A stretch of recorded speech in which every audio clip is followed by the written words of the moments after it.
So, nung una, nagulat din ako kasi pagbukas ko nung payments info ko, yan, ito agad yung nakita ko. Parang naging zero yung laman ng aking Google AdSense earnings. So, pero ang alam ko nung previous month, kung bago ka pa lang sa akin channel, huwag mong kalimutan na i-hit ang subscribe button at piliin din ang notification bell para maging updated ka sa mga bago kong upload. Hi guys, welcome back to my channel. So for today's episode, ang ating i-discuss naman ay yung recent update ng YouTube tungkol dun sa AdSense earning at saka YouTube earning. So alam ko isa ka rin dun sa kinabahan nung nag-update ang YouTube. I mean yung AdSense sa YouTube at sa AdSense sa mga website. Kasi pagbukas ng AdSense account natin, makikita agad natin na zero yung balance natin even though meron tayong remaining balance dun sa previous YouTube earnings natin.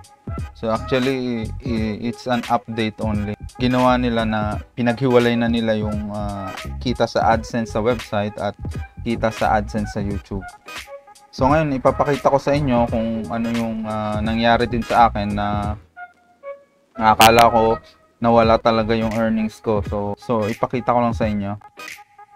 So una, open tayo ng Google AdSense natin.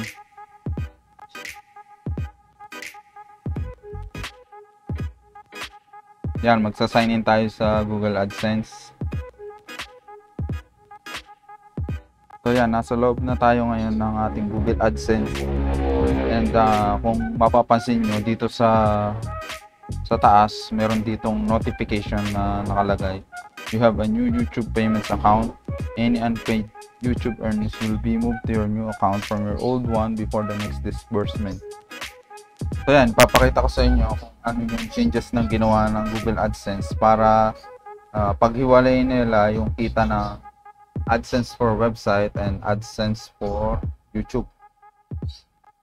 So, nung una, nagulat din ako kasi pagbukas ko nung payments info ko, yan, ito agad yung nakita ko. Parang naging zero yung laman ng aking Google AdSense earnings. So, pero ang alam ko nung previous month, meron ako dyan na natirang pera pa. Kaso hindi pa lang siya na umabot dun sa $100 threshold, kaya hindi pa siya na napupunta dun sa aking bank. So, ang nangyari kasi dun sa ginawa nilang update, nagkaroon dito ng dito sa may payments account, makikita kayong arrow down. So ito yung nangyari. So dinivide na nila yung kita sa AdSense sa website at saka sa mga iba pang ads at kita sa AdSense sa YouTube. So dalawa yan.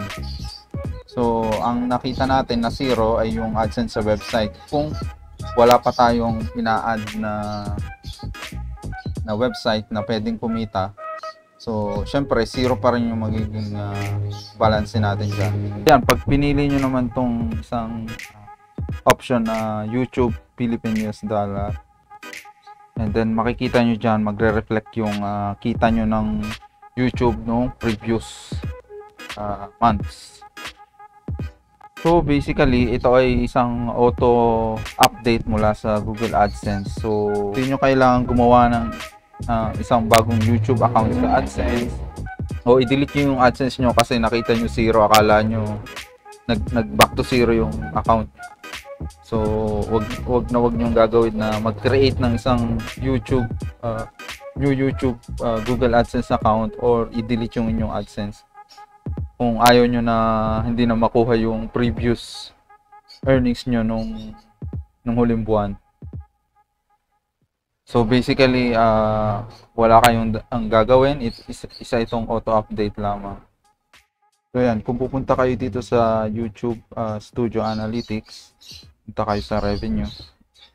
Then yun, makikita nyo yung estimated revenue for the month. So, and then pupunta nyo dito sa AdSense. Ma-add na ito sa inyong YouTube earnings and ma-update yan during 7 to 12 of the month. So, maa-add yung previous nyo at saka yung next month nyo na earnings sa YouTube.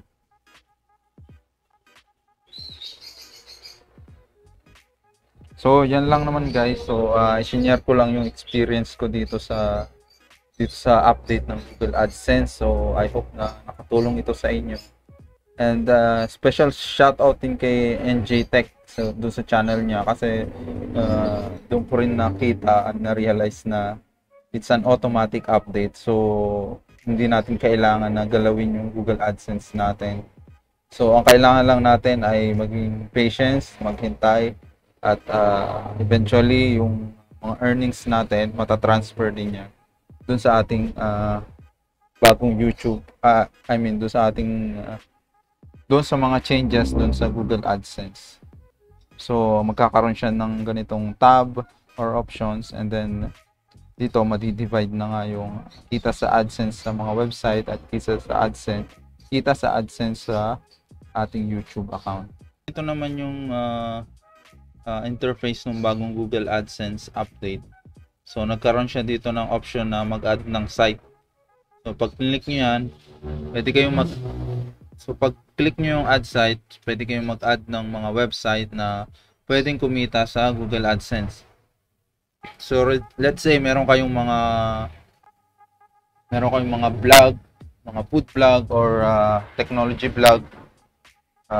Pwede nyo i-add dyan yung website ng vlog nyo, and then eventually kikita yun sa Google AdSense pagka meron na siyang mga ads or may mga company na naglagay na ng ads dun sa inyong vlog.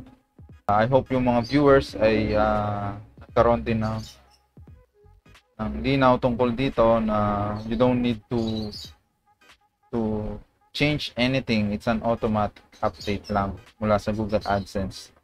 So basically, dinivide lang nila yung kita mula sa AdSense website at sa AdSense mula sa YouTube channel natin. And then itong notification na to, ignore nyo lang yan. And then hanggang dito na lang yung video natin, and I hope nakatulong ito sa inyo and nagkaroon kayo ng peace of mind tungkol dun sa inyong Google AdSense. So, kung bago ka pa lang dito sa aking channel, huwag mo kalimutan na mag-hit ng like, comment, and subscribe na rin sa aking channel pag may oras ka. And then, watch mo rin yung iba kong video kung gusto mo ng mga tricks and tips tungkol sa PC. So, visit mo lang yung Bitoy's World TV channel.